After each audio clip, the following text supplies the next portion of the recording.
Bueno, bueno, vamos a arrancar entonces hoy. Espero que no tengamos problema con esta clase de tristeza bovina. Quedan 29 minutos. Bueno, vamos a ver. Demócrata. No, sí, van a ver. Es cortita, es una sola enfermedad. Bueno, como ustedes ven, o ya habrán escuchado de la reunión anterior de Fernando, el Rhipicephalus microplus, la garrapata, es, además de las acciones que por sí misma causa y todos los trastornos que ella misma trae para esta enfermedad, como ectoparásito en general, también está íntimamente relacionado en la transmisión de otros parásitos. Y en este caso son agentes de lo que denominamos una enfermedad, que en realidad es una tríada de agentes etiológicos, son 3 agentes etiológicos, y que denominamos tristeza bovina. Es una enfermedad provocada por protozoos, 2 de ellos parásitos y una hemorriquecia. Y los parásitos, las babesias, son transmitidas exclusivamente por la garrapata. En cambio, la hemorriquecia, que es anaplasma, puede ser transmitida por otros medios. Ya vamos a ver de qué manera. A ver, tengo que seguir admitiendo gente, ya va.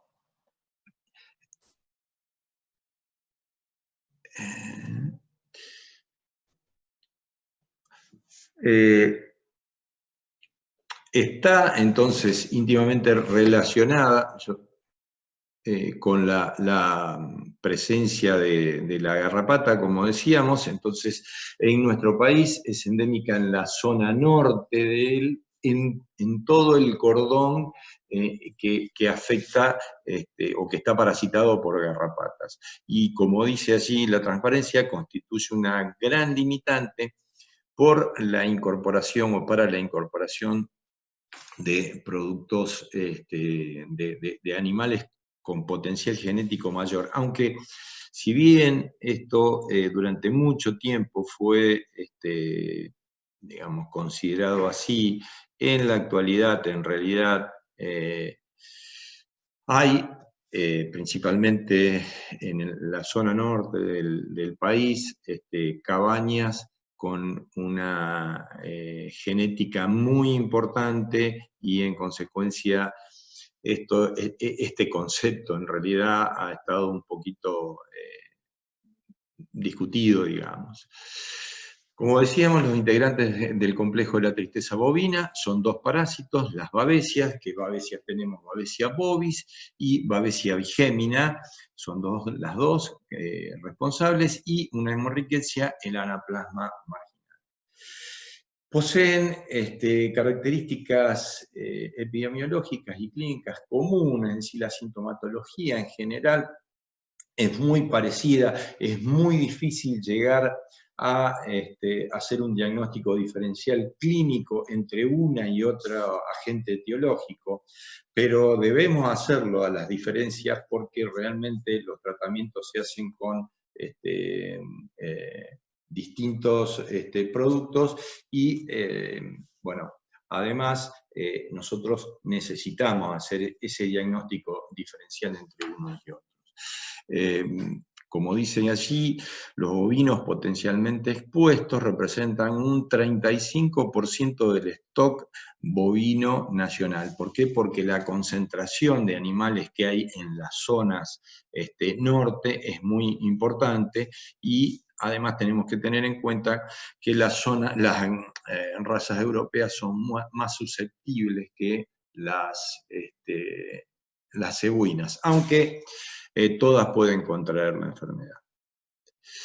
Las babesias, entonces, son parásitos intraeritrocitarios. Están dentro del glóbulo rojo, obligados, y la transmisión se hace a través, como decíamos, ya estuvimos diciendo, a través del Bófilus rificephalus microplus.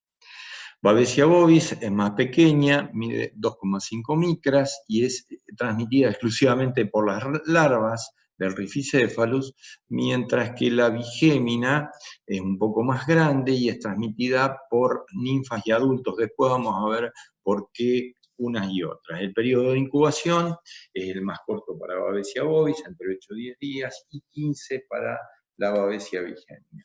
Y acá, bueno, tenemos algunas fotos, algunas imágenes de glóbulos parasitados, tanto sea por Anaplasma marginale, que es el que ustedes ven aquí arriba, y Babesia bovis y Babesia bigémina.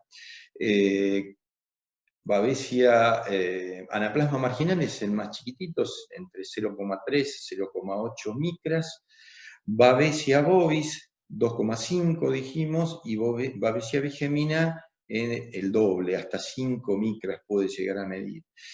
Es por eso que cuando nosotros la vemos dentro del glóbulo rojo a Babesia bovis, en su división, que es una división por fisión binaria, ven ustedes que los dos trofocitos pueden extenderse y lo que se denomina o lo que se le llama a esto como la presencia de lentes quevedanas. Es decir, en realidad el ángulo de división de los trofosoditos es mayor a 180 grados por lo menos. En el caso de Babesia bigémina, al ser más grandes, no pueden expandirse tanto dentro del eritrocito, y en consecuencia el ángulo de división de los trofosoditos es menor y llega a 45 grados aproximadamente. A ver. Este es el ciclo biológico, siempre hablando de babesiosis, ¿no? Es el ciclo biológico. ¿Qué es lo que ocurre? Entonces, lo que pasa es que el bovino es parasitado por una garrapata. Si ustedes se acuerdan, bueno, acá yo creo que disminuí el chat. Sí, creo que se está grabando, ¿no? ¿Podemos ver? Sí, que está grabando. Sí, se está grabando, Yayo, sí. Bueno, no, lo que quería decirle es que si ustedes recuerdan, o a lo mejor ya Fernando lo comentó, si recuerdan qué tipo de, con respecto a los hospedadores que utilizaba la garrapata, Rhipicephalus microplus en este caso, ¿de cuántos hospedadores es? ¿Se acuerdan? ¿Se los dijo Fernando en la charla anterior? No, Fernando les habló del ciclo, fundamentalmente del ciclo. Pero bueno, les dijo que era de uno. Es una garrapata de un hospedador, ahí como están respondiendo los chicos. Entonces, ¿qué es lo que tiene de notable el ciclo de esta garrapata? Básicamente no, el ciclo de las babesias. Es que al ser una garrapata de un hospedador, la madre, digamos, la hembra fecundada, la hembra es la que se infecta y lo transmite a su descendencia, porque esa hembra, si ustedes recuerdan, o esa garrapata, cuando cae al piso, cae, desova y muere. Entonces, nunca ella misma va a poder transmitir la enfermedad hacia otros hospedadores. ¿Sí? Quienes transmiten la enfermedad hacia los otros hospedadores, en realidad, es la descendencia, la transmisión es vertical y no la puede hacer, en este caso, esta garrapata, horizontalmente. Entonces, las babesias han desarrollado una estrategia, digamos así, para permanecer, para continuar con su especie y, digamos, transmitírselas a otros bovinos. ¿Cómo es? Es infectando los huevos de esa garrapata que aparece infectada en primer lugar, la madre de la garrapata. Y si ustedes ven, acá, bueno, tienen unas cuantas referencias en el ciclo, pero en realidad, si iniciamos de izquierda a derecha en la imagen, ustedes ven que la garrapata infectada inocula, en realidad, la babesia al animal, en este caso un cebuino, esa babesia comienza su división, y acá, si veíamos lo que decíamos anteriormente, alcanza la división, los dos trofosoditos tienen un ángulo no mayor de 45 grados, entonces podríamos imaginar que esto pertenece a qué babesia. ¿A la más grande o a la más chica?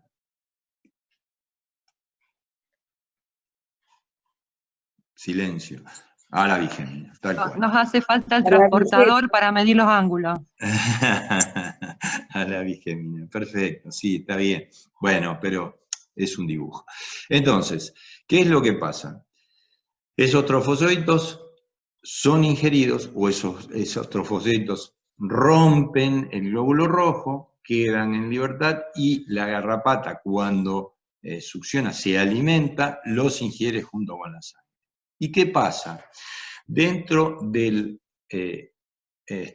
acá, según la bibliografía consultada, no hay no está descrito una reproducción de tipo sexual, pero por ahí se sospecha. Lo que sí hay dentro de la garrapata son dos reproducciones esquizogónicas. La primera reproducción esquizogónica se realiza en el epitelio o el endotelio intestinal de la garrapata. De allí, de esa primera reproducción esquizogónica, salen entonces los vermículos, como los llaman, en este caso que serían los merozoitos, y van hacia túbulos de Malpighi y aparato excretor de la misma garrapata, donde realizan una segunda reproducción.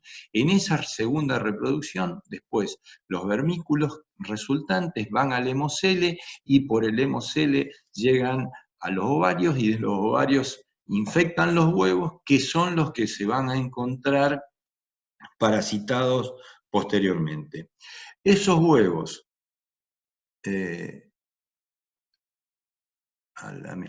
Amílcar lo está explicando allí. Después, si querés, explicarlo un poco más, Amílcar.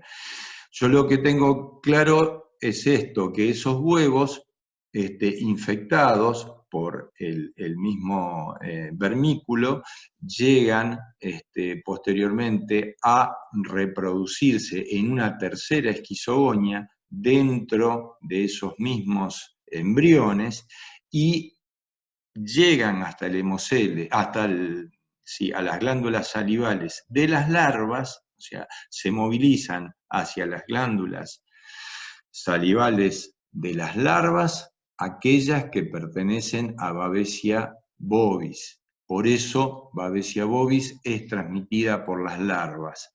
Más tarde, aquellas que pertenecen a Babesia bigémina alcanzan la glándula salival de ninfas, y por eso son transmitidas la bigémina por ninfas o por adultos. Infectan nuevamente al bovino y se reinicia el ciclo. Eso es entonces lo que ocurre en la transmisión vertical que tendría, en este caso, necesitaría la garrapata, porque es una garrapata de un hospedador. En cambio, lo que ocurre con el anaplasma marginale es diferente. Si bien está, o toda la bibliografía lo menciona, que también la garrapata es la que lo transmite, realmente por ese solo hecho de ser garrapata de un hospedador, es discutible esta transmisión. En realidad, y lo que es de mayor importancia, y por eso el anaplasma no se circunscribe su presencia solamente a los lugares donde se encuentra la garrapata, es también transmitido por dípteros hematófagos como tábanos, moscas bravas, mosquitos, y además nosotros con nuestra participación y con nuestros actos profesionales, tanto sea de castración, vacunaciones, hasta inclusive la utilización de los guantes de tacto rectal con algún desgarro y que haya provocado sangre y ese guante haya quedado infectado, si hacemos nuevamente tacto en otra hembra, podemos transmitir, y lo más frecuente vacunando con una jeringa, con la misma jeringa, varios animales, podemos hacer que transmitimos también nosotros la enfermedad. Entonces, desde la fuente de infección, que sería el animal o infectado clínicamente en ese momento, o con un portador crónico, por medio del transmisor, seamos nosotros o sean los insectos hematófagos, llegan al animal susceptible y desencadenan en él la enfermedad. Por eso entonces, si bien anaplasmosis forma parte del complejo de la tristeza junto con los otros dos parásitos, su distribución es mucho más amplia, ya que puede ser transmitida no solamente por Rifficephalus, sino por otra serie de elementos como son los que vimos aquí anteriormente. El periodo de incubación es mayor y alcanza a 30 o 90 días. Los otros, si ustedes recuerdan, eran entre 15 y 20 para bovis y 20, 25 hasta 30 para Bigemina. Bueno, los síntomas, los síndromes clínicos que los afectan, en realidad, si todos lo que estamos percibiendo es que todos estos parásitos o hemorriquecia afectan a los glóbulos rojos, principalmente lo que vamos a tener va a ser un cuadro clínico que esté relacionado básicamente con la anemia, y eso lleva, por la acción misma de la presencia de los parásitos, a una hipertermia, anorexia, decaimiento, anemia ictericia. Es decir, ¿qué es lo que nos describe en toda esta sintomatología? Por lo que lo llamamos comúnmente a la enfermedad, por el nombre, la tristeza bovina. ¿Qué hace? El animal está decaído, se aparta, busca la sombra, no queda más en el lote, en el grupo de animales, sino que se retira, y si hay un traslado de animales, va a estar siempre al final de la tropa, ¿no? La hipertermia, en el caso de Babesia bovis, es muy marcada, ustedes ven allí, entre 41 grados centígrados o más, y hay pueden llegar a producirse muertes durante un manejo brusco de los animales, hay que manejarlos con mucho cuidado porque puede provocarles la muerte. En las hembras preñadas puede haber abortos, y dado que Babesia bovis tiene la particularidad de producir una adhesión, los eritrocitos parasitados por Babesia bovis se adhieren a los capilares, principalmente a los capilares de cerebro, el riñón, del miocardio, pueden provocar, si el cerebro es el más afectado, pueden provocar trastornos nerviosos con agresividad, trastornos del equilibrio, incoordinación, y es muy marcada la agresividad en este tipo de animales. No hay ni hemoglobinuria ni anemia marcada, y en los animales afectados por bovis, por Babesia bovis, la ictericia es leve. En cambio, lo que ocurre es en Babesia bigemina, la anemia y la hemoglobinuria es más marcada. En este caso, las babesias lo que hacen, rompen los eritrocitos, los lisan, y en consecuencia todos los elementos y componentes del eritrocito se vuelcan, entre ellos la hemoglobina, por eso hay hemoglobinuria. La ictericia es menos marcada que en la anaplasmosis. Y en la anaplasmosis ya también hay los síntomas, como ustedes verán, son bastante semejantes. Hay mayor presencia de ictericia en este caso, y no hay hemoglobinuria porque en realidad los eritrocitos parasitados por anaplasma son destruidos por los órganos hematopoyéticos y en consecuencia no hay presencia de hemoglobina en la sangre y por eso no hay hemoglobinuria. Aunque siempre puede aparecer la orina pigmentada y en ese caso se debe a los pigmentos biliares y también a hipoprostasia. Bueno, y lo que decíamos antes, aun cuando parezca sencillo diferenciar entre una infección producida por Babesia bovi, Bigémina o anaplasma, debido a si uno tiene en cuenta los síntomas, en realidad son tan similares que es bastante dificultoso clínicamente decir a quién es el que está parasitando en ese momento y deben realizarse exámenes microscópicos. Las lesiones, como ustedes ya habrán imaginado, tenemos esplenomegalia, riñones de color oscuro, que son, hay glomerulonefritis, hay congestión en la corteza y en las meninges de cerebro y cerebelo, se observan petequias también en el endocardio, decíamos, en todos esos lugares eran donde donde los glóbulos rojos iban a provocar trombos en los capilares, y en la vejiga la orina se va a encontrar de color rojo. En anaplasmosis, como ya habíamos hablado, tenemos una marcada ictericia, palidez de los tejidos, la sangre está más pálida, más clara, esplenomegalia también. Bueno, la bilis se encuentra llena de la bilis grumosa, de una bilis grumosa también. Esto puede ser muchas veces producto de que un animal no come durante unos cuantos días y puede ocurrirle esto. La orina es más oscura debido a los pigmentos biliares. Y bueno, no hay congestión en la masa encefálica ni hemoglobinuria, por lo que habíamos hablado antes. Y acá hay algunas fotos que ustedes ven de lesiones en el riñón, de color oscuro. Esto es debido a Babesia bovis, también las congestiones y lesiones en cerebro, la orina, ya en este caso de color rojo con vino tinto, y bueno, una foto ampliada ya y microscópica de los capilares. Esto es lo que se puede observar a campo. A ver si puedo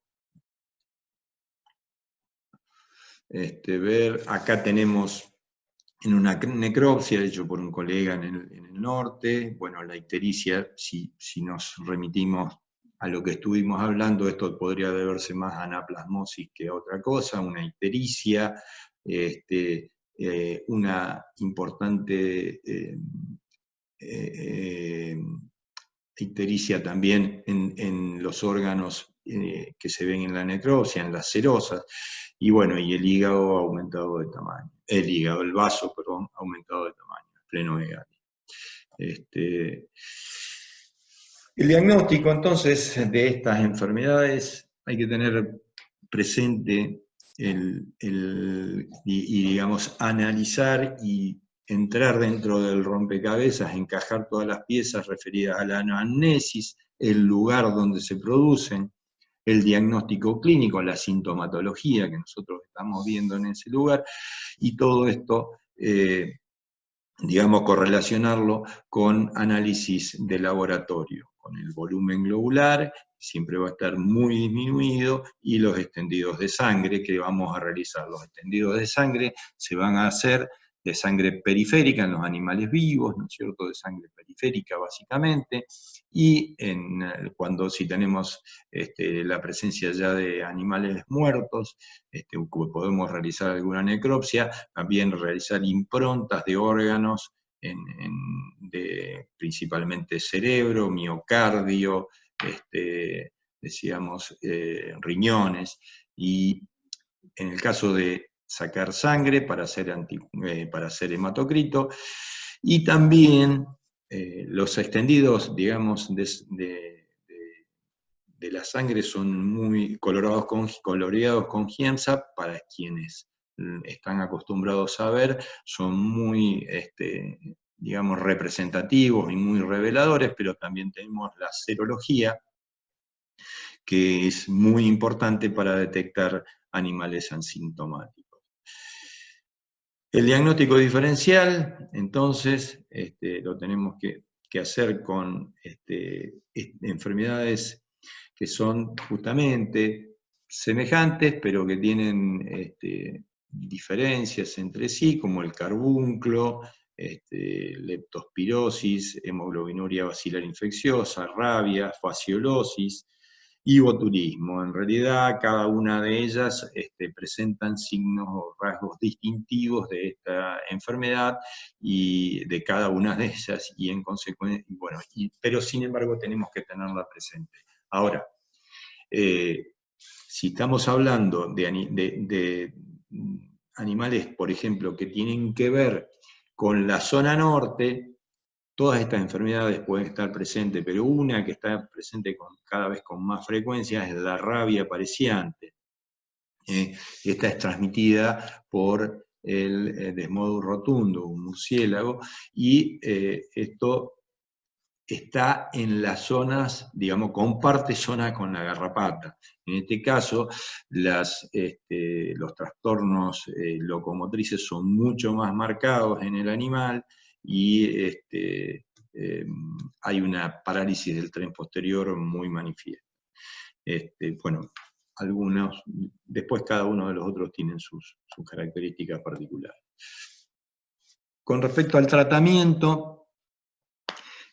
para las babesiosis, el diminacene, en dosis, como ven allí, de 3,5 miligramos por kilo, y el otro, la otra droga que pudimos utilizar es el imidocar. El imidocar es muy utilizado también, y también se puede utilizar en los casos de anaplasmosis. Específicamente para la anaplasmosis, como es una rickettsia, se utiliza oxitetraciclina de acción corta, digamos la común, a dosis de 10 miligramos por kilogramo de peso, repitiendo a las 24 y 48 horas, o la utilización de oxitetraciclinas de larga acción, en este caso a razón de 20 miligramos por kilogramo de peso, y aquí la propia acción formulación del producto nos cubre los 3 días, las 72 horas que tendríamos que hacerlo con la anterior. Y bueno, como dice allí también, puede utilizarse el imidocar a la dosis de 3 miligramos, más fuerte, más alta la dosis que lo que estábamos utilizando para babesias.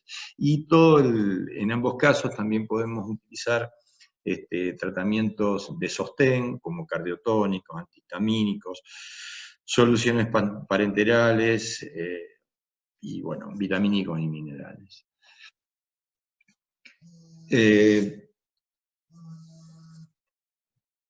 Un segundito. Bueno,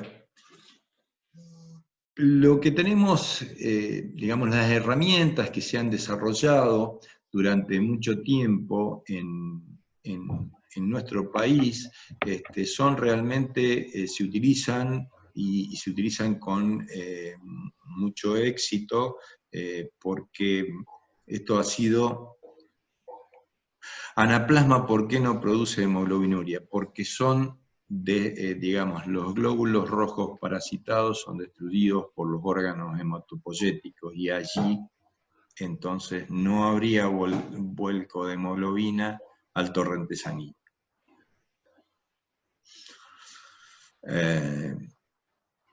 Se utiliza,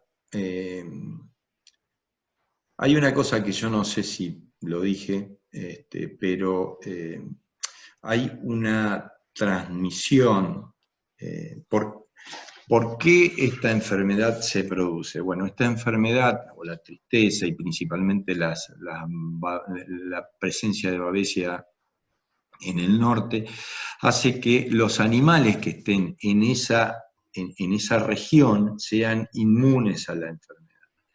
¿Por qué? Porque la madre ya infectada y la madre que ya tiene una carga parasitaria que le permite desarrollar inmunidad, le transmite esa inmunidad vía calostro a los terneros. En consecuencia, si tenemos animales, los animales de la zona norte, pueden ocurrir reinfectaciones, después vamos a ver qué es lo que puede pasar, pero en general no se enferman comúnmente de esta con estas patologías porque están en la zona, y como están en la zona, están ya desarrollando inmunidad contra ellos. Entonces, eso es, digamos, lo que ocurre normalmente. Ahora, cuando queremos trasladar, y por eso hablaba al principio de la charla, cuando decía que se afectaba la incorporación de un potencial genético más bueno, más importante, que eran los animales procedentes de cabañas que habían en el sur o en el sur del centro-sur del país, en el cual la garrapata no estaría, y era la garrapata y la tristeza una complicación para llevar esos animales de aquí para allá.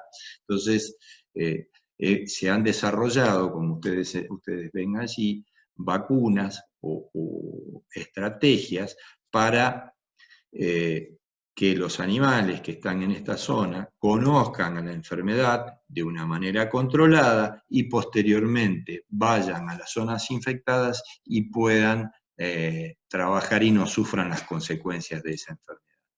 Pero hay casos en los cuales aún animales de la propia zona pueden ser o infectarse de tristeza bovina. ¿Por qué, por ejemplo?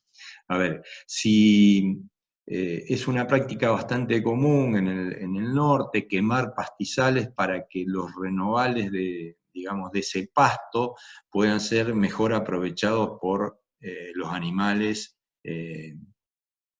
que vienen a pastorear nuevamente. Entonces, si cerramos un potrero, se quema ese potrero y en ese potrero después se echan animales, ¿qué va a haber? ¿Va a haber una población de garrapatas allí? No, porque se quemó y las larvas y huevos que estaban en el lugar van a haber sido todos destruidos.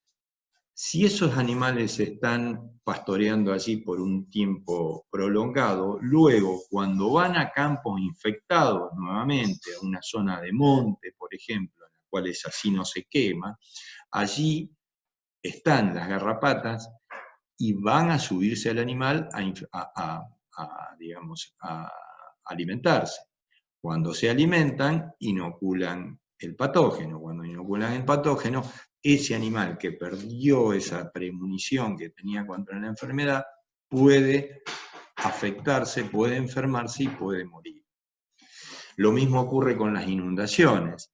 Si los terrenos que nosotros estábamos pastoreando se inundan, en general la población de garrapatas disminuye fuertemente.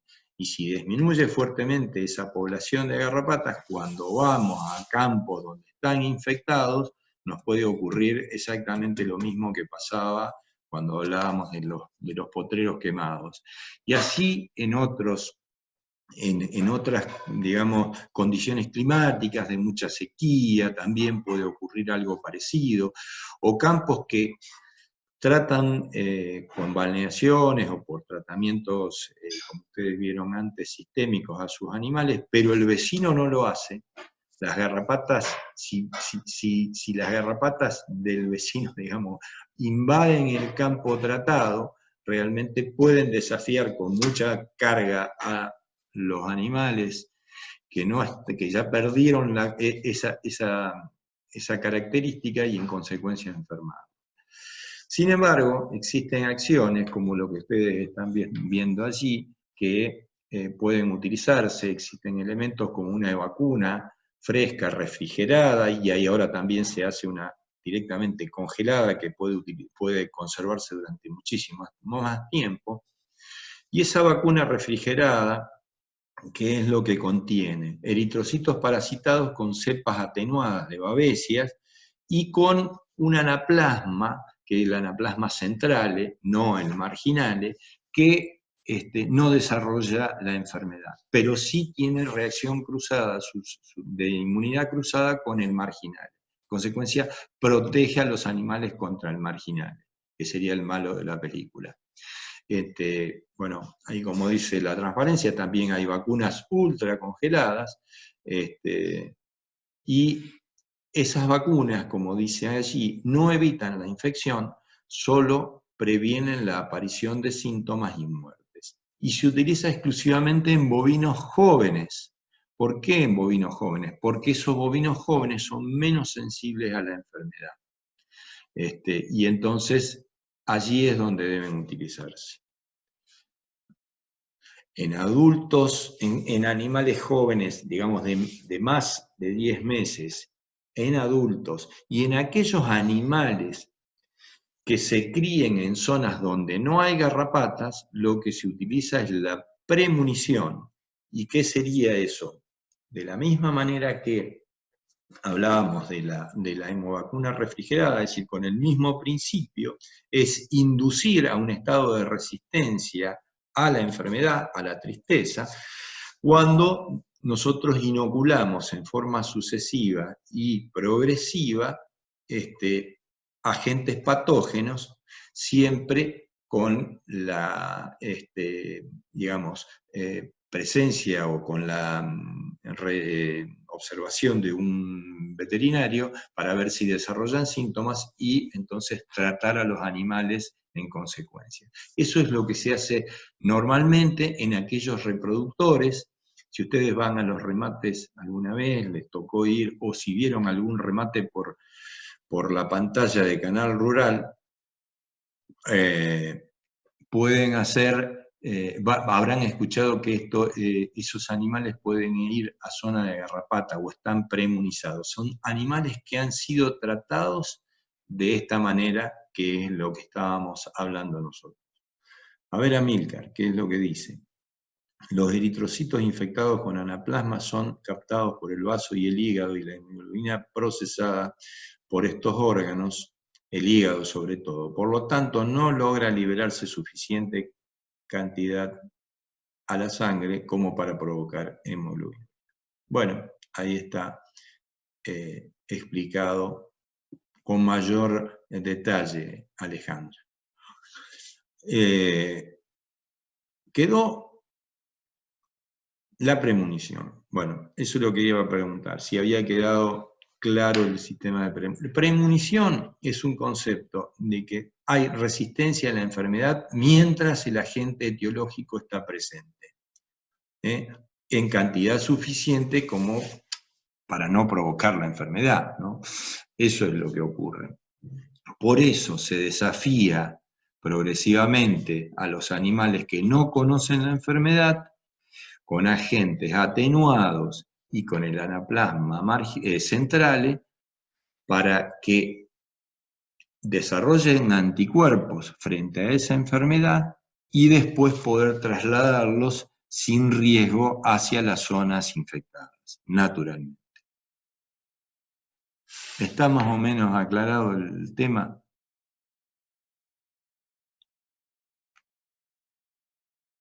Si no, volvemos a hablarlo. Bueno, con respecto a lo que dice allí, a programa de prevención de tristeza bovina, en 2013 el gobierno nacional intentó, con la utilización de las vacunas ultracongeladas, desarrollar un programa de... Amílcar, Todo bien. ¿Por qué no lo ponen todo junto? Así no andamos leyendo.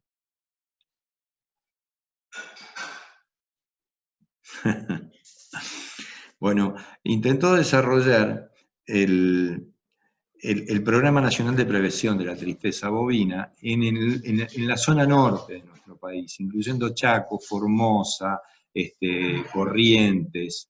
Bueno, en realidad este plan, este programa nacional no se continuó en el tiempo. Yo la verdad que no sé si se inició alguna vez, pero de todas maneras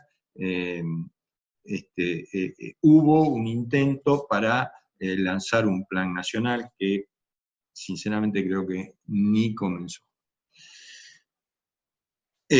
Bueno, las razones para vacunar a los animales es cuando hay ruptura de estabilidad enzootica. Es decir, cuando nosotros en la zona norte del país, cuando los animales están viviendo en ambientes realmente sin ninguno de estos acontecimientos que antes explicábamos, o inundaciones, o grandes sequías, o la quemazón de pastizales, o el tratamiento de potreros, entonces estarían en un estado de lo que denominamos estabilidad enzootica. La enfermedad está en equilibrio con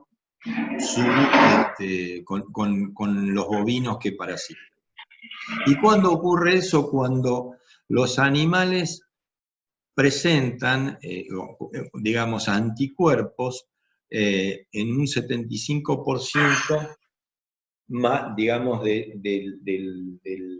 los anticuerpos a las dos enfermedades están presentes en el 75% de los eritrocitos. Entonces, una tasa de infección, esa tasa de infección es lo suficientemente alta como para que los animales se contagien, en este caso los terneros, los animales más adultos ya tendrían la inmunidad, naturalmente, y entonces no desarrollen la enfermedad.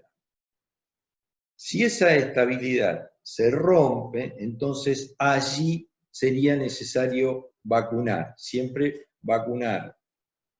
Mejor es vacunar a los terneros, pero hay momentos en los que nosotros necesitamos actuar sobre animales adultos. La vacuna se utiliza para los terneros. En los animales adultos podemos premunizarlos, eso lo hacemos aquí en el sur, y si no, tratarlos. Eso es lo que se hace directamente en el norte. La mayoría de los animales, como dicen allí, las muertes se producen en animales mayores, siendo la mortalidad entre el 30 al 50% de los bovinos clínicamente afectados con más de 3 años. Entonces, ¿cuándo es necesario proteger a los animales mediante vacunas? En bovinos totalmente susceptibles que van a ser trasladados a zonas de enfermedades zoonóticas, eso lo hacemos acá. En bovinos de establecimientos donde la erradicación de garrapatas ha fracasado o se han reinfectado recientemente o han sufrido alguno de los acontecimientos que decíamos antes. Y después, que era lo que apuntaba el Programa Nacional de Control y Erradicación de la Tristeza, vacunar todas las terneras de reposición en el área enzótica, y entonces esas terneras ya de ahí en adelante tendrían anticuerpos contra la enfermedad, y en aquellos casos en los cuales las garrapatas no fuesen suficientes como para mantener una infección natural. Entonces, en eso era básicamente lo que se pivoteaba el programa nacional. No se llevó a cabo, quedó en la nada, pero es una de las razones y de los motivos que sería necesario vacunar. Es decir, ¿cuál es el concepto, digamos, resumiendo? Es que cuando hay momentos en los cuales puede desaparecer ese esa premunción de la que hablábamos anteriormente, sería conveniente vacunar y si aparece sintomatología, bueno, previamente tratar. Bueno, acá están más explícito cuándo utilizar la vacuna, determinar los anticuerpos de Babesia y anaplasmas en la sangre de las terneras de 7 a 9 meses de edad. ¿Sobre qué lote de animales hacerlo? Sobre el 10% del lote, un mínimo de 20 animales y un máximo de 100. Y cuando tenemos más del 75% de positivos, de anticuerpos, inmunoglobulina G, no vacunar, el riesgo es bajo, y cuando tenemos menos del 75% de positivos y el riesgo es alto, y en consecuencia es conveniente vacunar. Resumiendo entonces, la tristeza es una enfermedad de animales adultos, sobre los cuales tiene una alta morbilidad y mortalidad, y produce pérdidas económicas significativas. En los terneros, la enfermedad es de curso subclínico, hay un pasaje de inmunidad pasiva de anticuerpos, los anticuerpos calostrales, y hay la resistencia juvenil hasta los 6 o 9 meses de edad. En eso se resumiría entonces esta enfermedad, que la tenemos muy relacionada con el área en su óptica donde está la garrapata Rhipicephalus microplus, principalmente al tema de Babesia, además de anaplasma, y anaplasma también se extiende hacia otras zonas, porque no solamente la garrapata la puede transmitir, sino, como vimos anteriormente, cumplen una función muy importante los insectos hematófagos, y también nosotros por medio de la iatrogenia. Como comentario, no es nada raro que ustedes hayan escuchado que en tambos de la zona más cercana a los ríos pueden haber brotes de anaplasmosis, y también, lamentablemente, por fallos en los tratamientos, también puede haber brotes de tristeza, porque cada vez estamos viendo con más frecuencia que animales que vienen de la zona norte hacia la zona sur, donde, como ustedes ya vieron en la charla anterior, la garrapata no debería estar. Por ejemplo, nuestra zona es una zona ecológicamente apta para el desarrollo de la garrapata, pero sin embargo, por el Plan y el Programa Nacional de Control y Erradicación de la Garrapata,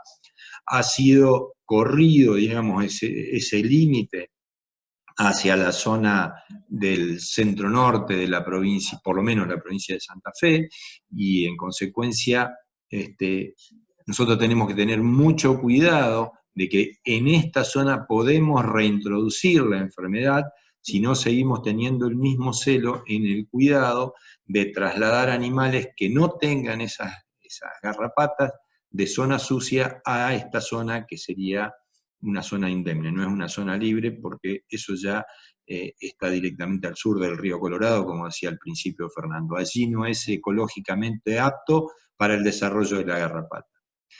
Pero bueno, por distintas circunstancias, estamos viendo con más frecuencia tropas que vienen desde el norte del país, de la zona de Garrapata, hacia esta zona, donde no debería estar, y vienen animales infectados con garrapatas. Otro Gallo, ahí tenés una pregunta. Sí. Prof, ¿por qué? No, bueno, ¿por qué solo sobre un 10% del lote, el otro se deja de control? Miren, esto es una receta en realidad que pasa INTA. que INTA, y esto ha sido muy desarrollado en el INTA Rafaela, primeramente por el doctor Uriel Mone, y posteriormente el doctor Mangol continuó con los trabajos. Considero que ellos los lotes de bovinos son, en las zonas problemas, son realmente grandes, y en consecuencia muestrear en un lote 100 animales es más que suficiente. Con eso ya tienen un panorama, lo consideran representativo, y ahí decía no menos de 20 nunca, ¿no? Por eso. Para dejar un grupo control como se hace con tricostrongilido. Acá lo que pasa es que en tricostrongilidos no llevarían a la muerte. Con esto el grupo, el 10% es realmente significativo, y por eso utilizan ese número. Considero que es por eso. Yayo, una acotación. Sí, dale, Amílcar. Ahora tenés micrófono. No, que ahí está preguntando, creo que la pregunta dice, ¿por qué se vacuna el 10%? En realidad estudiaban los anticuerpos del 10%. No, sí, claro, perdón, bien Eso leído, está, sí. creo que el alumno cree que se vacuna el 10%. No, está bien. No, esa es la pregunta. No, está bien. ¿Por qué? Porque, a ver, vamos a la transparencia. ¿Cuándo utilizar la vacuna? Esto es, para utilizar la vacuna, hay que determinar anticuerpos contra Babesia y anaplasma en la sangre de los terneros.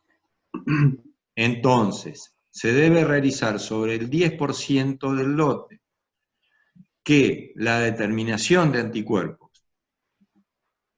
Eso es lo que se debe. ¿Eso ahora quedó claro? Claro, sí, es así, pero bueno, creo que la persona creía que se vacunaba el 10% solamente. Chiara, Masúfero, digo, no se vacuna el 10%, dice aquí. Sí, ahí está.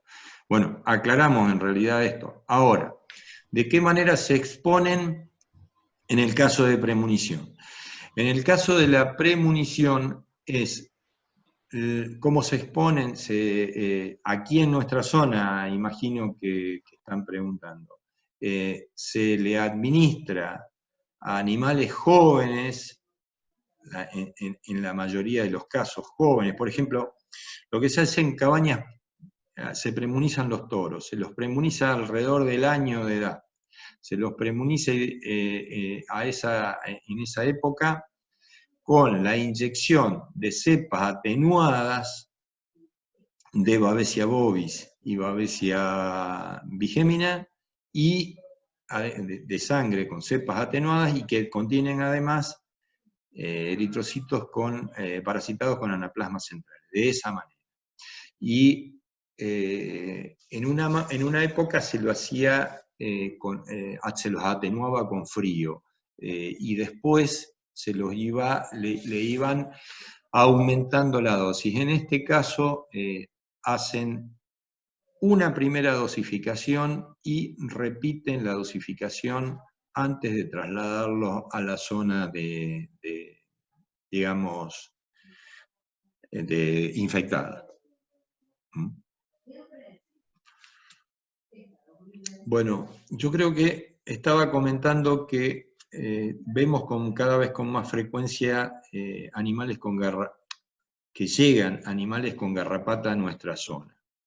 Bueno, y aquí nuevamente la presencia del veterinario de nosotros es muy importante. Un comentario, para los animales, los animales que caminamos, para los humanos, los veterinarios que trabajan en la producción bovina, en la provincia existe la figura del veterinario corresponsable, del corresponsable sanitario.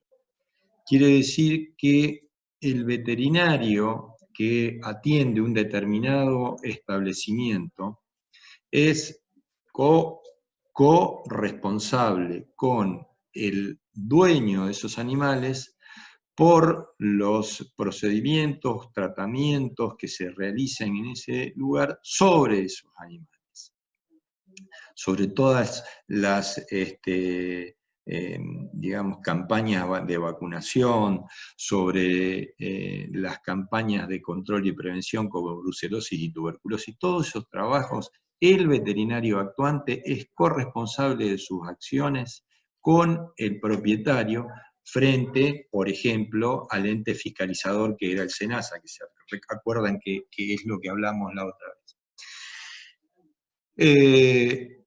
Además de eso, existen también dentro de estos veterinarios corresponsables algunos que han realizado determinados cursos para capacitarse y ser idóneos para realizar algunas tareas, como por ejemplo la recepción de tropas de animales que provienen de la zona infectada de garrapatas.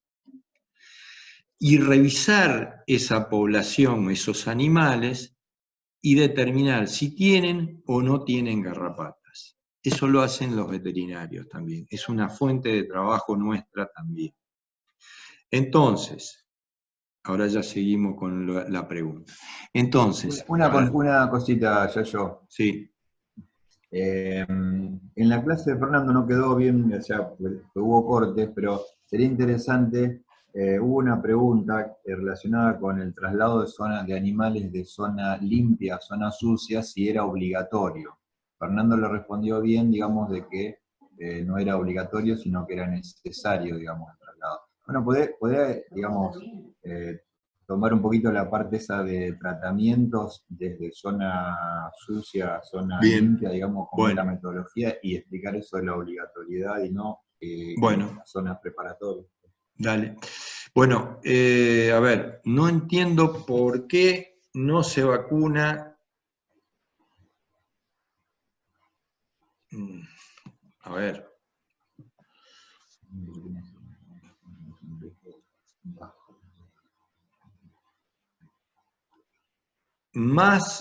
A ver, no entiendo por qué no se vacuna si tenés riesgo bajo. El asunto es, chicos, a ver, yo no me expresé, seguramente no me expresé bien yo, y si hay alguno del grupo que me puede ayudar a explicarlo.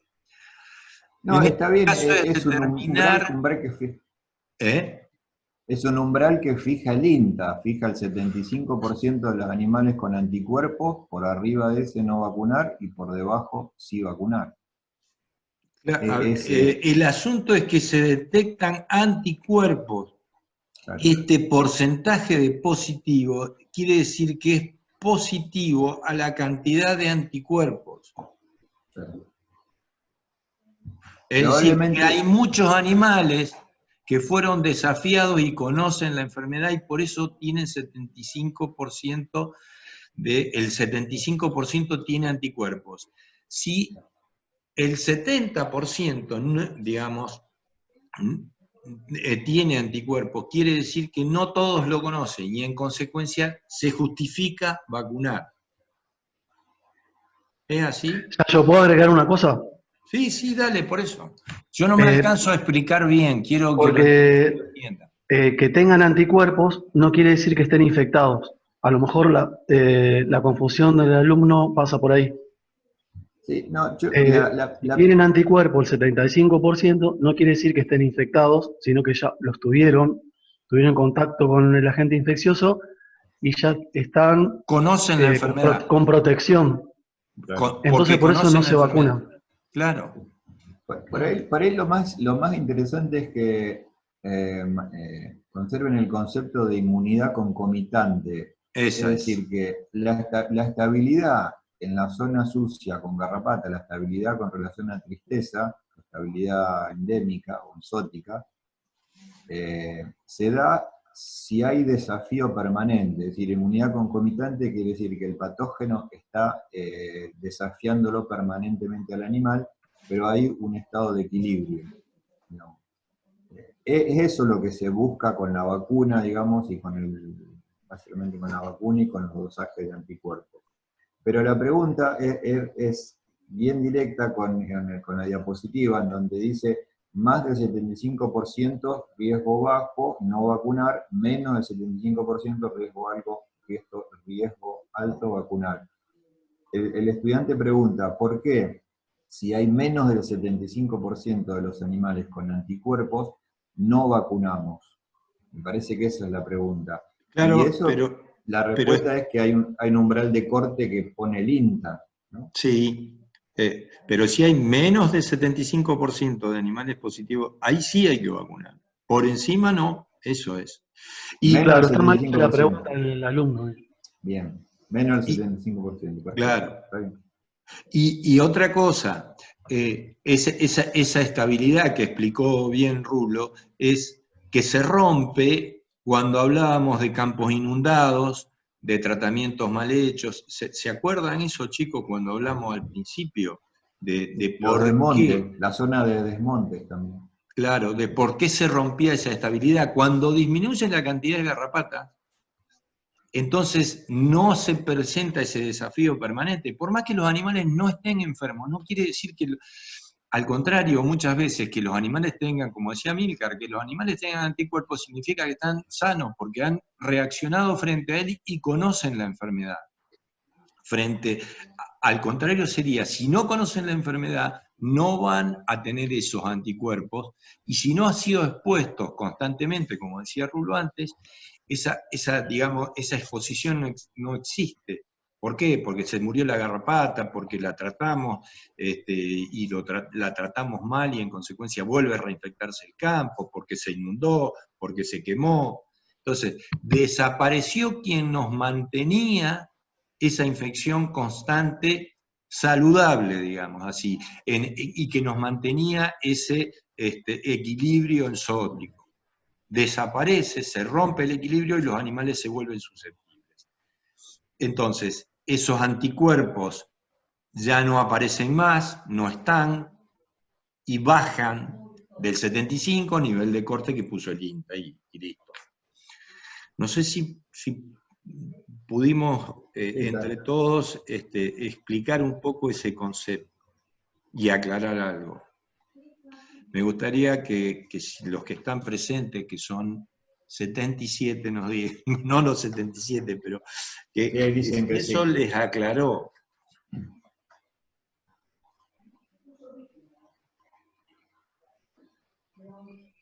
Bueno, ya vamos con 3.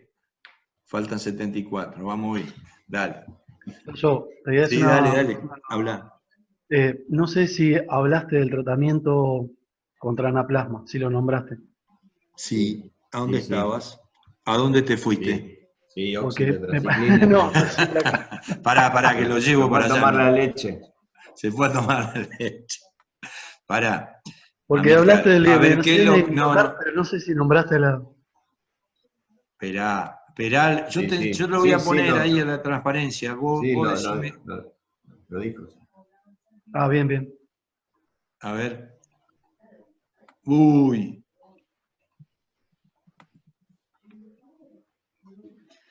Ahí lo tenés, Amilcar. ¿Lo ves? Estoy leyendo. Bueno, lea. Está bien. Ahí hay algo que pone Diego. Sí, que la confusión se dio porque ese porcentaje no estaba aclarado que era en base a los anticuerpos. Lo decía arriba, Diego, pero bueno, no importa. Estamos. Profe, ¿puedo hablar por acá? Porque para escribir es mucho. Dele. Yo lo que entendí entonces, si el 75% de animales me da positivo, significa que, y no hubo un cambio de ambiente, significa que los animales que están en ese lote, en ese lugar, están, diríamos, inmunizados porque hay muchos animales que tienen anticuerpos. Exacto. Ahora, si yo tengo un lote que tiene poquitos anticuerpos, significa que, ¿por qué algunos tienen anticuerpos y otros no? Ahí significa que hay animales enfermos, por eso tengo que vacunar. Más o menos. O susceptibles. Sí. Enfermos o susceptibles. O susceptibles, claro. Enfermos no, susceptibles. Claro, eso es importante, ¿no? Por ahí no están enfermos, pero si viene se reinfecta de garrapata tu campo, o el campo de tu persona asesorada, y pican a esos animales que no tienen esos anticuerpos en suficiente cantidad, se te van a enfermar. Estarían como nosotros ahora con relación al coronavirus. Somos todos susceptibles, sin Claro. anticuerpos. ¿Puede ser? ¿Se entendió? ¿Aclaramos un poco más a la pregunta oral?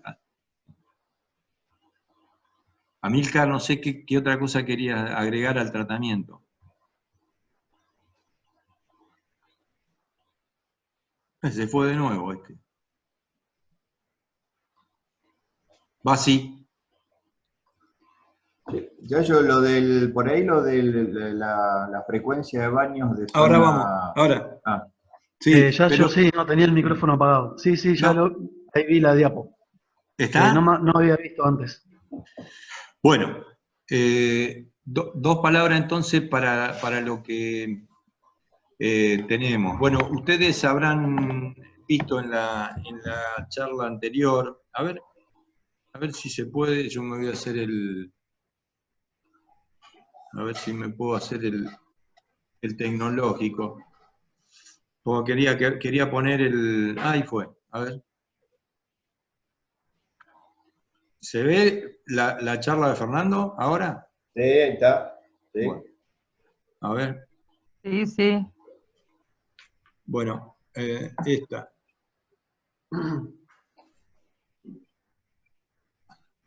Bueno,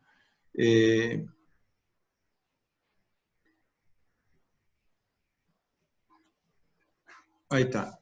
Bueno, esto es nuestro país, la situación que tenemos con respecto a la garrapata.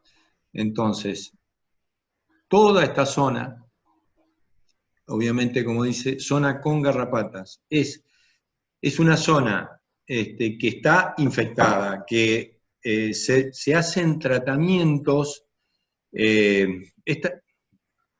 un paso atrás, anaplasmosis y babesiosis, son enfermedades que están mucho más presentes en las épocas de verano-otoño, porque es cuando las garrapatas aumentan su población por una cuestión de ciclo, ¿no? de condición ambiental, justamente.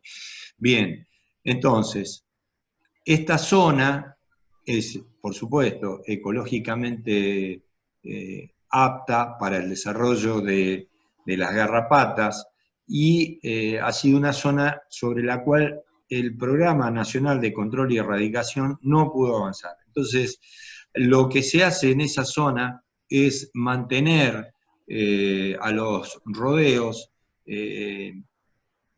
con la población de garrapata suficiente para que no influya, digamos, negativamente en la producción, tanto sea de carne, leche, cuero, habrá dicho algo Fernando también,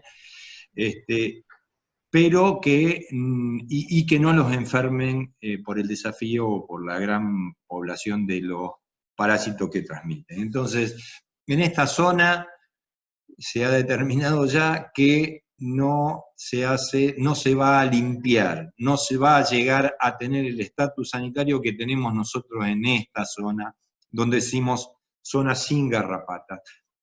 De acá, que es una zona ecológicamente apta para la garrapata, pero por medio de tratamientos, por la condición de los campos, que son campos mucho más limpios, no son campos de monte, no son campos tan extensos.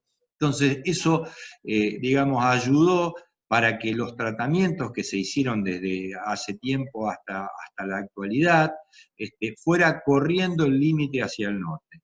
¿Hacia qué norte? El que ustedes ven allí. Entonces, ¿qué es lo que pasa? Traer animales, bueno, acá lo tenemos en Santa Fe, no estamos tan lejos, han bajado bastante esta zona de la presencia de garrapatas, realmente estamos bastante No estamos muy lejos.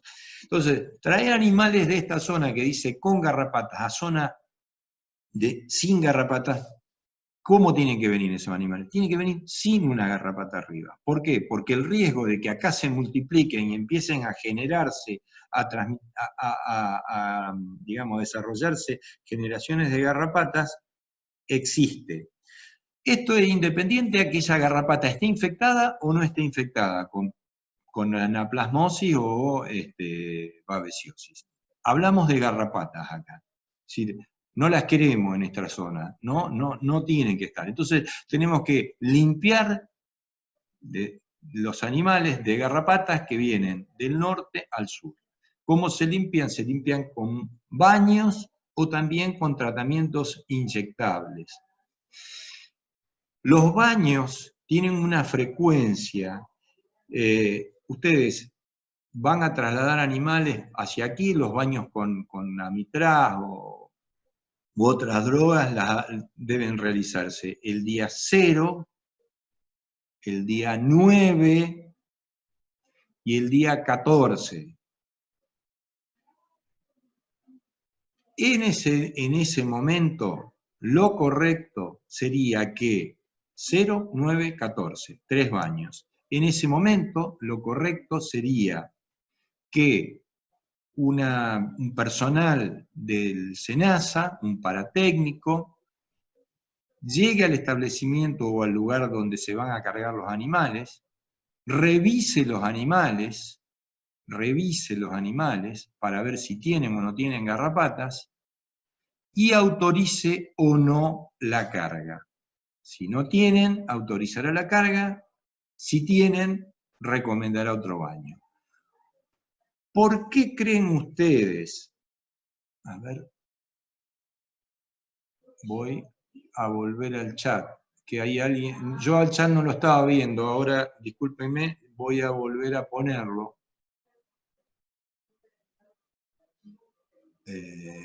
Chat.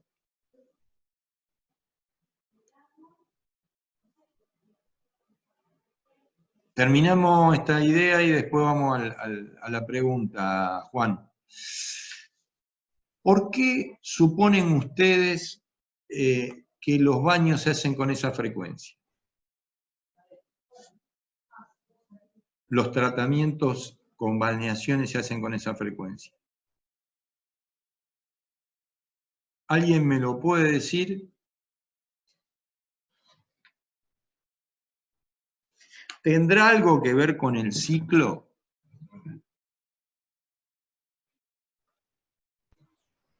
Recuerden que Fernando les explicó en el ciclo los estadios de muda sobre el animal. ¿Recuerdan cuáles eran los estadios de resistencia?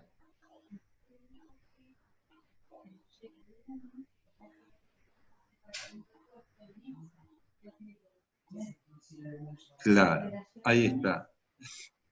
La metalarva y la metaninfa eran, ahí está, y la metalarva también, Emilio.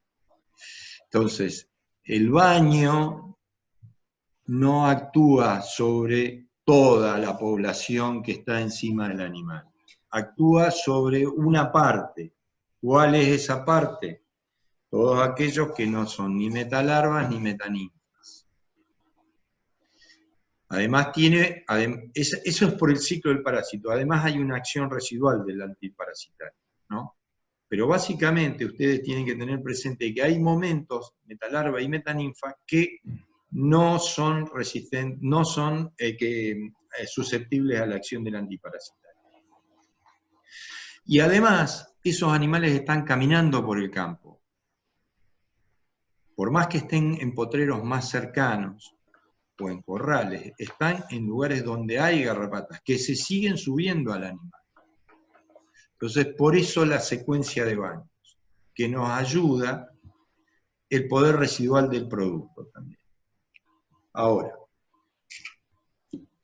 Después también parecería interesante, bueno, tampoco Fernando nos llegó a la parte esa de los tratamientos con ivermectina.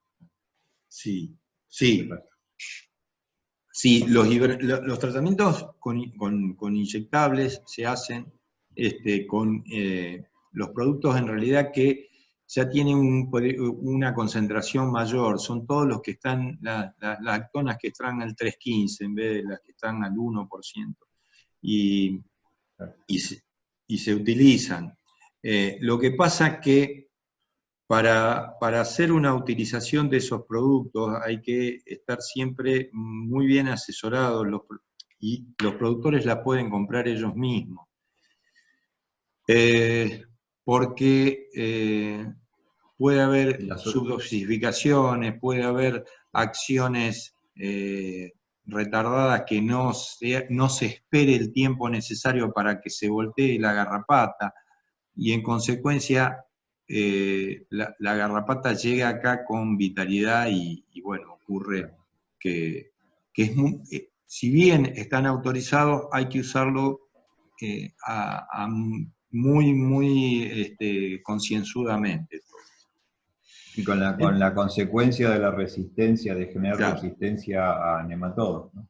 Totalmente. Entonces, porque una vez que uno inyecta el producto, no le dice para qué es. El producto va y actúa para todo lo que fue desarrollado. Fue desarrollado para ecto y endoparásito. Entonces, así va a actuar.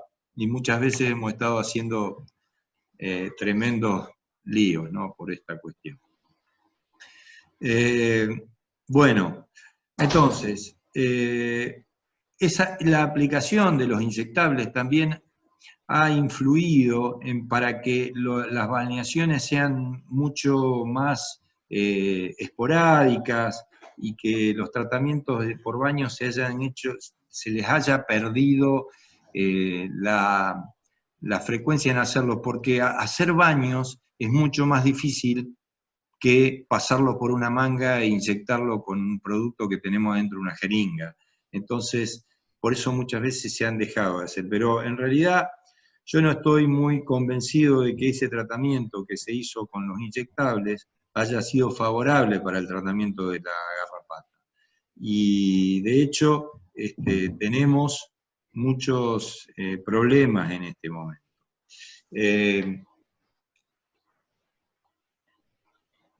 A ver, si puedo... A ver. Ahí.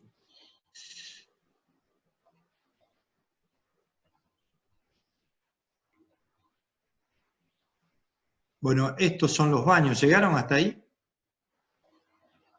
Rulo. No, me parece que no.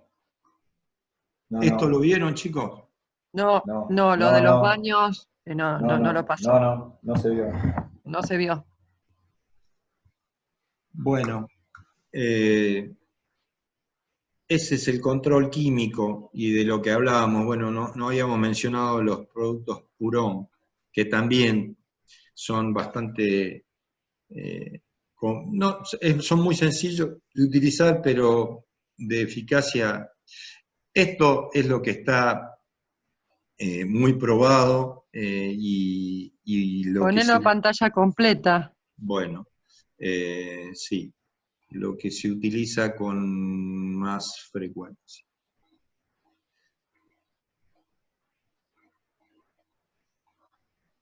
Bueno, esta es la visión que tendría el animal cuando viene caminando.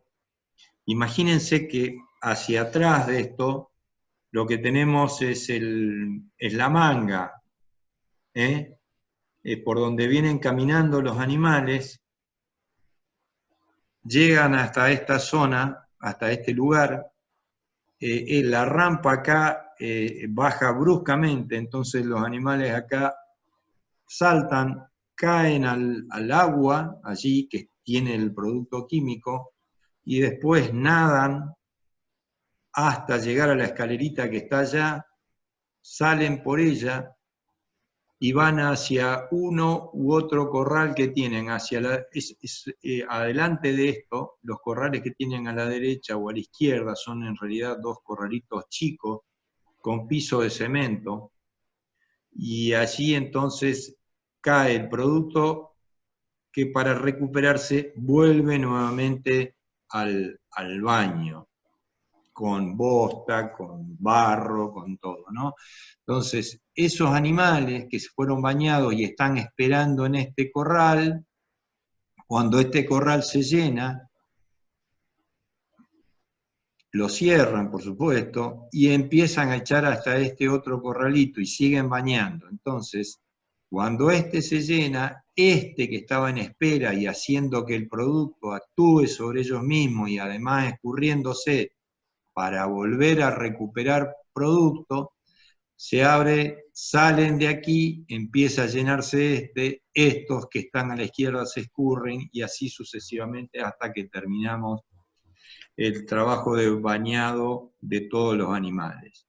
Siempre es conveniente hacer una parte y bañar los terneros por un lado y los adultos, las vacas por el otro y los toros por otro, porque si no caerían unos sobre otros y sobre los animalitos más chicos sería bastante complicado hacer.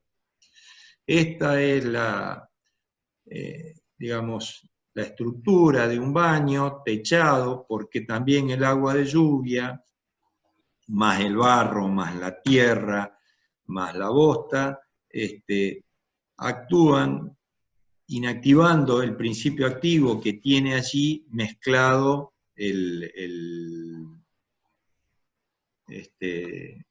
agua que tendría allí, ¿no? que sirve para bañar.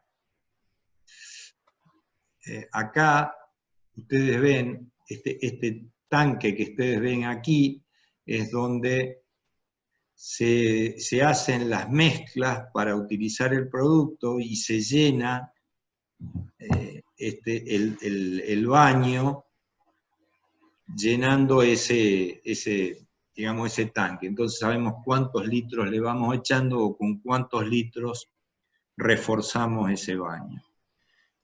Porque ese baño, a medida que se va utilizando, se van, como dijimos, la bosta, el barro, etc. Y además el producto que queda, o el agua que queda encima del animal, que serían aproximadamente entre 3 y 4 litros. Entonces, entre un baño y el de los 9 días, hay una disminución de la cantidad de agua y de principio activo que muchas veces hace falta reponer. Y ese tanquecito es lo que se utiliza para reponer. A ver qué tenemos acá. Bueno, son los productos y cómo se van a aplicar. Las drogas utilizadas. Bueno, acá hay el periodo de restricción. Yo lo que quería enseñarle es dónde y cómo se buscan las garrapatas, ¿no? En las zonas. Bueno, acá se voltean los animales y en la zona antes de salir y cuando lleguen se les debe hacer tratamiento a los animales.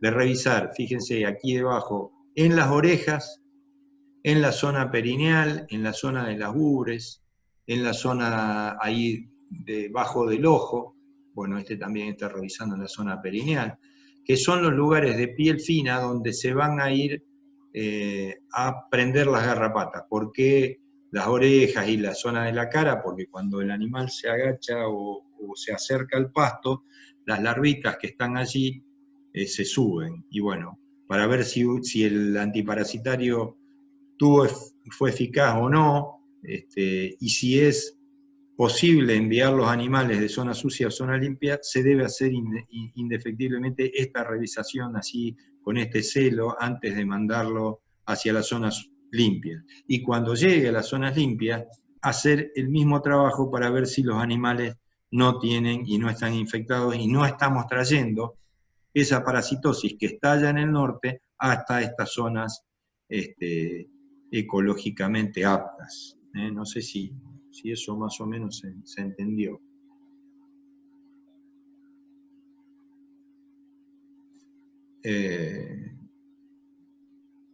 No sé si alguien del grupo quiere hacer alguna otra aclaración, o hacia qué otro lado vamos con este tema de lo que faltó dar. No, no sé, por ahí hablar, quedaría lo del control en zona sucia, digamos, que se deja, que se hace, digamos, con la garrapata en zona sucia, digamos. No sé si por Sí, ahí a lo mejor lo charlan.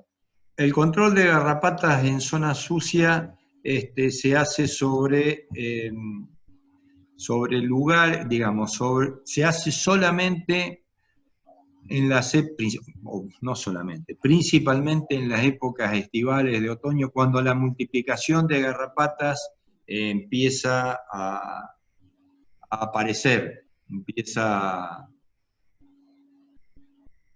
a aumentar el ciclo, que eso ya está determinado. Cuando hay mayor cantidad de garrapatas, que es fin de primavera, verano y otoño. Ahí es donde tenemos más. En ese momento las balneaciones o los tratamientos que se realizan son tratamientos que, como decía al principio, deben mantener una carga sobre el animal, pero que no sea tan abundante, solamente para mantener, digamos, esa estabilidad exótica que hablábamos anteriormente, en este caso de los parásitos que transmite la garrapata. Ahí hay una pregunta, hay un chat. Debería hacerse. Ahora, si tenés aprieta vacío o algún cajón de volteo, no sería necesario. En realidad, en el campo, la mayoría de las veces se deben hacer voltear los animales para revisar justamente esa zona, que son donde con más frecuencia vamos a tener la garrapata. Acá hay un esquemita, a ver. Ahí están los lugares donde se fijan con más frecuencia y donde hay que revisar.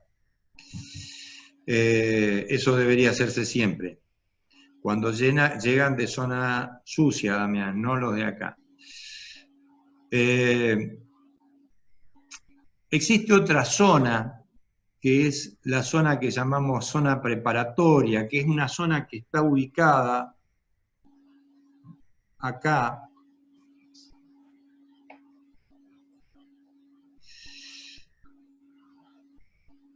A ver, vamos a...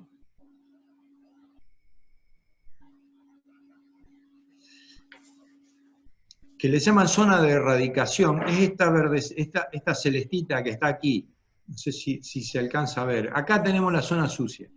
Hacia abajo tenemos la zona limpia. Acá tenemos la zona de erradicación. La zona de erradicación, en otro momento se llamaba zona preparatoria. En esa zona, obligatoriamente, deben realizarse baños o tratamientos cada 20 días. Esa zona de erradicación o zona preparatoria es la que se va preparando para correr, se va preparando la población bovina para correr el límite de cantidad, digamos, de zona de garrapatas hacia el norte. En estos lugares, donde los campos ya son un poco más limpios y más con menos monte que los campos que están acá arriba, en Chaco, Formosa, norte de Santiago, etc., mismo norte de Santa Fe. Son zonas en las cuales nosotros debemos juntar los animales cada 20 días y bañarlos o tratarlos. Esa zona preparatoria es la que después le va a permitir al productor entrar en zona libre y ya no hacer más tratamientos sobre su campo.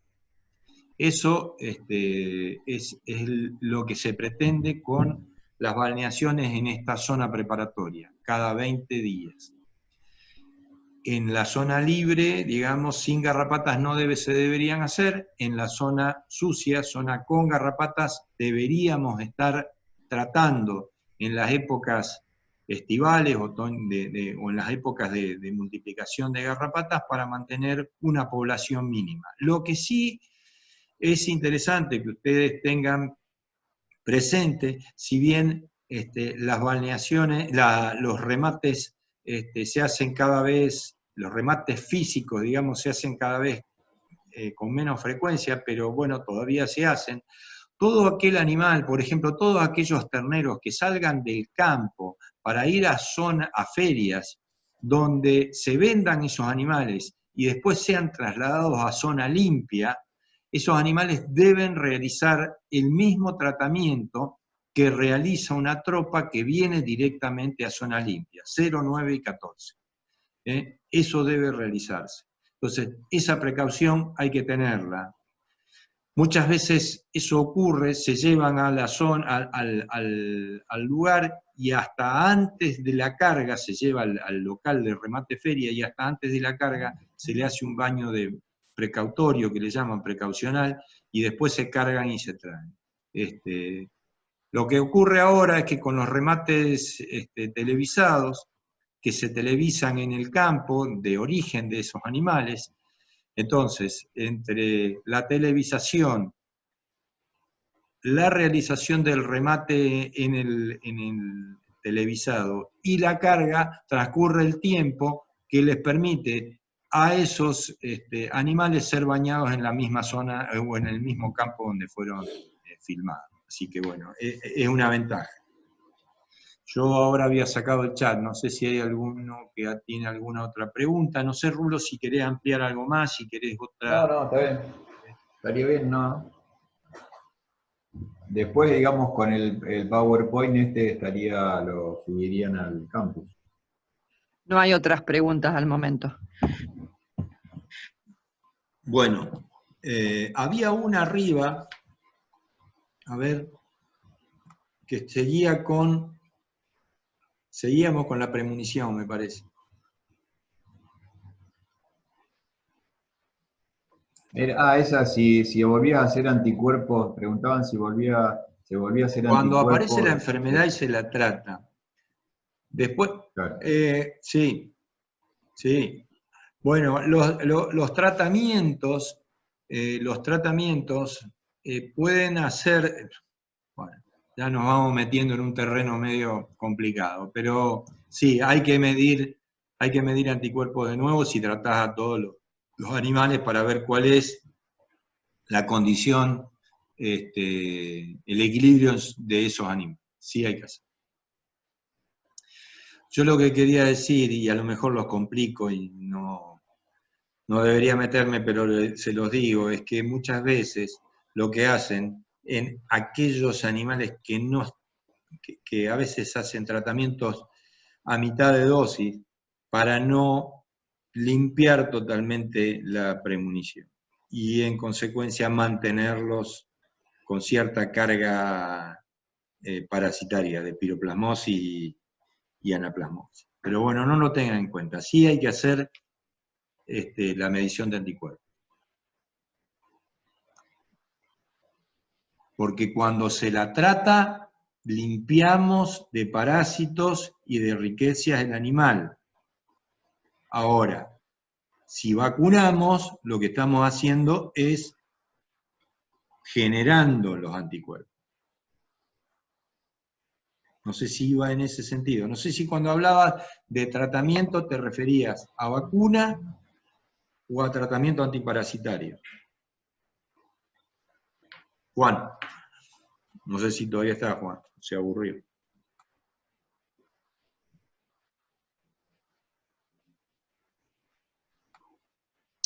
Sí, te digo por acá, mira, cuando aparecía Dale. enfermedad, cuando aparece la enfermedad, por ejemplo, y lo tratamos con tetraciclina. Claro. Ahí limpiás.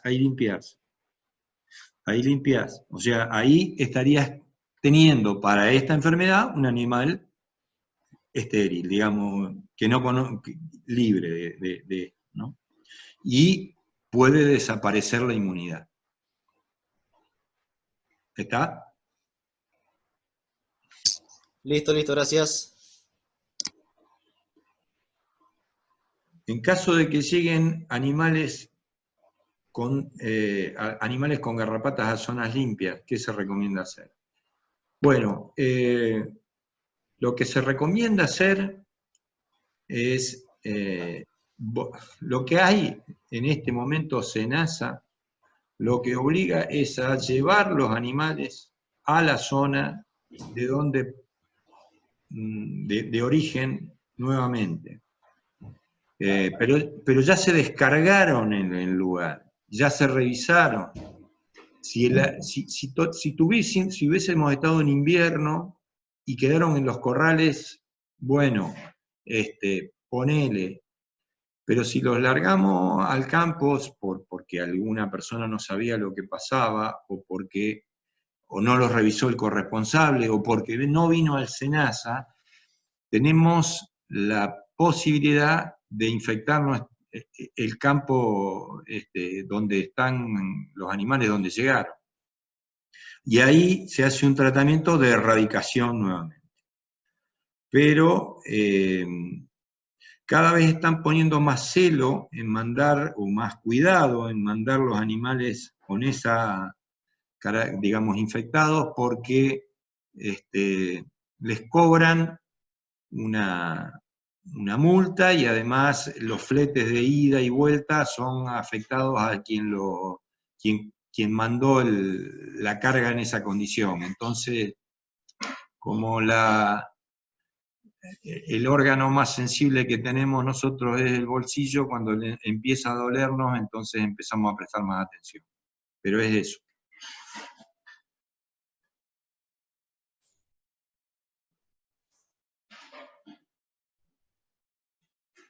Bueno, no sé si alguien del grupo quiere agregar algo más. Hay mucho más para hablar. Digamos, como idea, si hacemos las cosas bien, vamos a poder seguir corriendo la zona, el límite o la frontera hacia el norte. Lo que pasa es que muchas veces esto no se cuida demasiado, y las cuestiones presupuestarias en los organismos oficiales, puntualmente en el SENASA, limitan mucho a su accionar. Ahora, con la creación de la figura del corresponsable, en este caso, se vería reforzada, pero no todas las provincias tienen este sistema. Esto es Santa Fe en este caso. Y bueno, tenemos que seguir trabajando en ello, y como decía la otra vez, como ustedes ven, la presencia del profesional siempre es necesario, y el manejo de los antiparasitarios, tanto sea como en su dosificación correcta, como en la observación de los periodos residuales, como sus periodos o momentos de retiro, es indispensable, porque si no nos puede salir muy caro. Porque vamos a repoblar nuevamente zonas que habíamos ganado, o porque estamos enviando al mercado carne o leche que está con productos tóxicos para la población, ¿no? De mi parte, si no tienen más dudas, estaría terminando esto.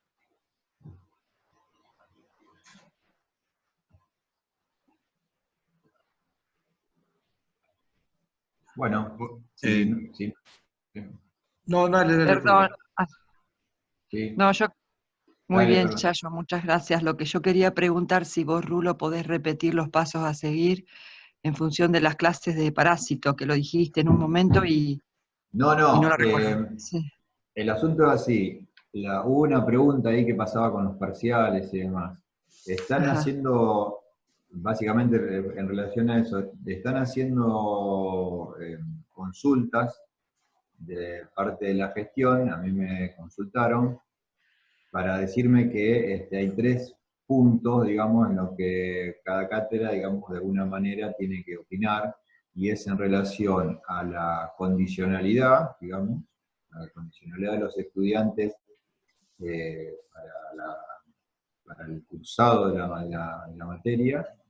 El otro es en relación a la regularidad, cómo